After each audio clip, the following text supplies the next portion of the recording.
tidak akan lebih baik 1442 Hijriah ini akan kita hadapi. Kesulitan hidup, bencana, fitnah, kegaduhan, huru-hara, petaka, musibah-musibah, penyakit-penyakit, perang, kehancuran ekonomi, krisis makanan, krisis moral akan terjadi di mana-mana.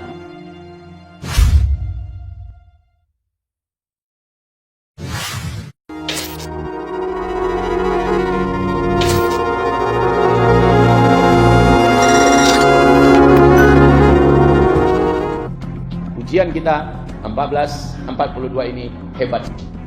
Namun bagi yang mungkin merasa baru mendengar kajian ini malam ini, dan mulai malam ini juga dia langsung serius, malamnya dia paksakan diri bangun jam 4, setengah 4 dia sudah bangun. Ngapain? Tahajud. Biasanya bangun untuk pipis doang, bangun hanya untuk buang air. Sekarang enggak, memang tahajud. Walaupun mengantuk dia lawan. Habis itu subuh dia paksakan berjamaah ke masjid.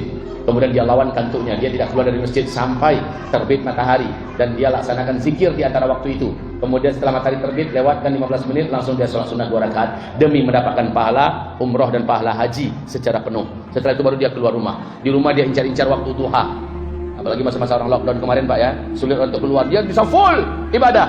Tapi sekarang pokoknya hari-hari sambil memperbanyak doa. Setiap selesai amal ibadah tertentu dia doa. Habis tahajud dia doa, habis subuh dia doa, habis zikir dia doa, habis duha dia doa, habis salat sunnah rawatib qabliyah dan rawatib ba'diyah dia berdoa, habis baca Quran dia berdoa, habis berinfak dia berdoa, berdoa. Maka Rasulullah sallallahu alaihi wasallam menyebutkan, man sarrahu ay yastajiballahu lahu inda syada'id wal karib falyukthirid du'a inda ar-rakha. Siapa saja orang yang ketika masa-masa genting darurat terjadi, dia angkat tangannya, dia berdoa kepada Allah, langsung Allah kabulkan doanya. Saat itu juga Allah selamatkan dia, saat itu juga Allah tolong dia. Siapa yang suka doanya sekali berdoa langsung Allah kabulkan, kata Rasulullah, maka hendaklah sebelum bencana-bencana besar itu terjadi, dia adalah orang yang paling rajin berdoa kepada Allah. Jadi Pak, berdoa kepada Allah itu ada syaratnya. Syaratnya apa? Beramal dulu baru berdoa. Habis sholat berdoa, habis baca Quran berdoa, habis tahajud berdoa, habis duha berdoa, habis puasa Senin Kamis ya menjelang berbuka doa, habis berinfak berdoa. Pokoknya setelah beramal soleh berdoa. Beda dengan orang munafik. Habis sholat assalamualaikum cikin dia lari langsung. Dia tidak fokus untuk zikir dan tidak berdoa.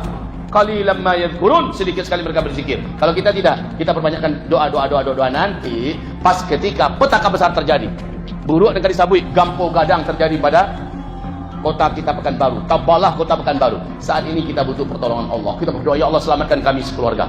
Allah punya banyak macam cara dan mudah bagi Allah menyelamatkan sekeluarga kita. Kenapa? Karena sebelum bencana besar itu terjadi, kita adalah orang yang kuat beribadah dan rajin berdoa. Inilah hadis Nabi tadi. Man sarrahu ay yastajiballahu lahu 'inda syada'idi wal karibi falyuksirid du'a 'inda ar-rakha. Barang siapa senang dia dikabulkan doanya ketika sedang emergensi dan darurat yang bisa menghabiskan nyawa, saat itu sekali saja dia berdoa langsung Allah kabulkan. Siapa yang senang dibegitukan oleh Allah, hendaklah dia berbanyak amal dan langsung berdoa setelah itu. Itu kuncinya Pak. Ustaz, 2 bulan 3 bulan ini apakah kami terlambat? Tidak, saya katakan tidak. Walaupun 1 minggu lagi tidak terlambat. Cuma jangan mengulur-ulur waktu.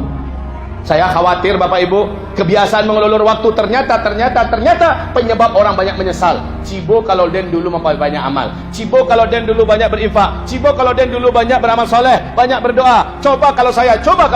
Akhirnya orang ini menyesal. Wahai hamba-hamba Allah yang kami muliakan, kami cintai, ini tentang pengantar kita bahwa apa yang akan kita hadapi tidaklah akan lebih ringan daripada sebelumnya. Bapak Ibu mungkin berharap tahun baru Hijriah ini akan lebih enak. Maaf ya Pak ya, Ibu agak terpaksa saya menyampaikan, tidak akan lebih baik Pak. Bu, Ibu, tidak akan lebih baik 1442 Hijriah ini akan kita hadapi. Kesulitan hidup, bencana, fitnah, kegaduhan, huru-hara, petaka, musibah-musibah, penyakit-penyakit, perang, kehancuran ekonomi, krisis makanan, krisis moral akan terjadi di mana-mana. Dan ini berat. Lihat saja apa yang saya sampaikan di tahun yang lalu. Sebelum COVID ini datang, saya sempat ngaji lagi di daerah Pekanbaru. Sekarang terjadi. Apa yang saya sampaikan sekarang, insya Allah tahun ini 14 Maulud Hijri akan terjadi, Pak. Serentak di mana-mana perang. Yobana parang, malah melempar-lemparkan rudal. Memang tembak-tembakan, pakai komputer, pakai teknologi canggih, banyak di negara dan kota-kota yang akan hancur. Di samping dengan bencana-bencana alam serentak terjadi krisis kelaparan ekonomi, hancur dan sebagainya, dan ini berdampak berat kepada kita. Wallahi, sungguh demi Allah, yang paling berat menjalani ujian inilah orang-orang yang tinggal di kota-kota. Saya sebenarnya tidak mau menyampaikan ini, kayak penakutin orang. Ambo ingin kamu saja untuk tandangan Timbo, kau sudah dengan Ustaz kau mengaji, kacau Timbo gini. Saya menyampaikan agar kita siap-siap. Persiapan terbaik itu adalah iman, amal soleh, doa, dan berbungkuskan sabar. Bermodalkan sabar, nggak ada yang lain.